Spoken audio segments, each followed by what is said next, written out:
ஏன்பா பிரச்சனை? இடிச்சு அவனுக்கும் பாபர் மசூதி இடத்த கொடுத்துரு ஃபுல்லா. அவன் அங்க கோயில் கட்டிக்கிட்டோம். உனக்கு வேணா தனியா ஒரு 5 ஏக்கர் தர்றேன். எங்க அப்பா விட்டு இடத்த விட்டு நான் ஏண்டா வெளியே போனோம்னு எல்லா நியாயமானும் கேட்பதுதான் எங்கள் கோரிக்கையும். உலகமே அமைதி காத்தது. முதல்ல போட்டாங்க ஆர்டர்.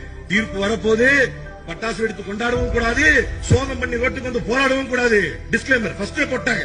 தீர்ப்பு வரப்போது கொடூரமான ஒரு தீர்ப்பை முஸ்லிம்களுடைய உள்ளங்களிலே, நியாயவான்களின் உள்ளங்களிலே, நீதிக்காக நிற்பவருடைய உள்ளங்களிலே கோளாறையை போட்டு அடித்து ரத்தத்தை இழுத்த ஒரு கொடூரமான தீர்ப்பை உச்சநீதிமன்றம் கொடுத்தது.